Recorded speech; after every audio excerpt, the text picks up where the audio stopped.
जय श्री कृष्ण, जय राधे राधे, जय परमपिता परमेश्वर, राधा कृष्ण की जय। वैशाख महात्म का 10वां अध्याय। श्री शिवजी महाराज ने ब्रह्मचर्य व्रत धारण कर लिया। गंगा तट पर एक वृक्ष के नीचे तप करने लगे। दक्ष की पुत्री पतिव्रता सती ने राजा हिमाचल के घर उसकी स्त्री मेनका के गर्भ से पार्वती जी के रूप में जन्म ले लिया तथा वहीं पर उनका पालन पोषण होने लगा।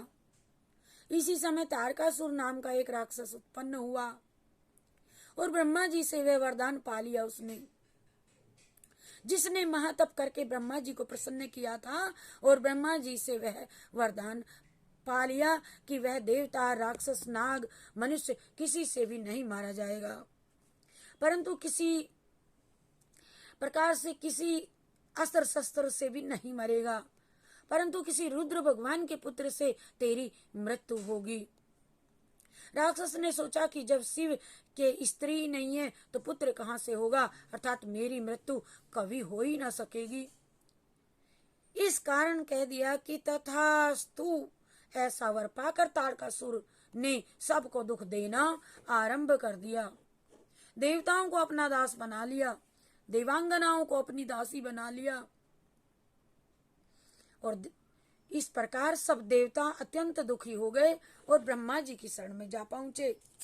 ब्रह्मा जी ने उनके दुख को सुनकर के कहा कि वर देते समय हमने उस राक्षस को कहा था कि उसकी मृत्यु शिव जी के पुत्र के हाथ से होगी, अतः सिवाय रुद्र के पुत्र में उनकी मृत्यु और किसी उपाय से नहीं हो सकेगी।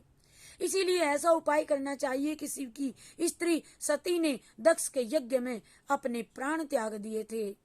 अब अपने उसने पार्वती के रूप में हिमाचल के घर में जन्म लिया है, परंतु रुद्र भगवान हिमाचल के शिखर पर घोर तप कर रहे हैं।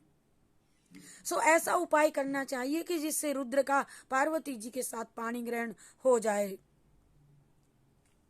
तब सब देवताओं ने इंद्र सहित अमरावतीपुरी में जाकर के गुरु बृहस्पति जी से सलाह ली और फिर इंद्र ने अपने कार्य की सिद्धि के लिए नारद तथा कामदेव जी को बुलवाया और कहा कि वह हिमाचल के घर जाकर के उनको समझाएं कि पहले जन्म में दक्ष की पुत्री श्री शंकर जी की पत्नी और पार्वती के रूप में तुम्हारी पुत्री हुई है। अब पत्नी पार्वती के रूप में तुम्हारी पुत्री हुई है। सती के वियोग में श्री महादेव जी तुम्हारे शिखर पर तप कर रहे हैं, हिमाचल से कहा, इसीलिए तुम अपनी कन्या का विवाह उनसे कर दो, जिससे वह जाकर उनकी सेवा कर सके।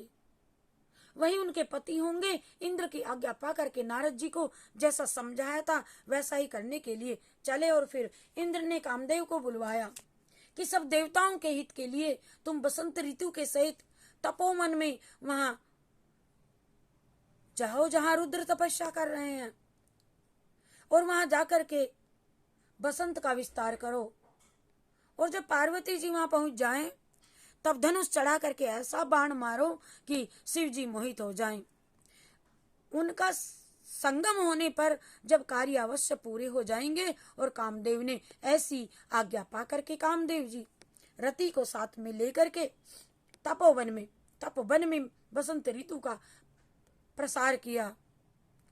उस समय श्री महादेव जी के पास उनकी सेवा करने के लिए पार्वती जी बैठी हुई थी कि तभी कामदेव ने पीछे की तरफ से वृक्ष की ओट में होकर के शिव को बाण मारा तो शिव जी का मन चलायमान हो गया और कामदेव अपने काम में दूसरा बाण चलाने वाला ही था कि शिव को ये विचार उत्पन्न हुआ कि उनके मन का चंचल होने का कारण क्या है। और तब उन्होंने चारों तरफ देखा, कामदेव दिखाई दिया। क्रोध से अपने मस्तक से तीसरा नेत्र खोला तो उसमें से ऐसी अग्नि उत्पन्न हुई कि जिससे सारा संसार भयभीत हो गया और उस अग्नि से धनुष सहित कामदेव भस्म हो गया। सब देवता अपने कार्य की सिद्धि समझ करके इधर उधर गए तथा पार्वती जी भी एक और डर करके दूर जा खड़ी हुई।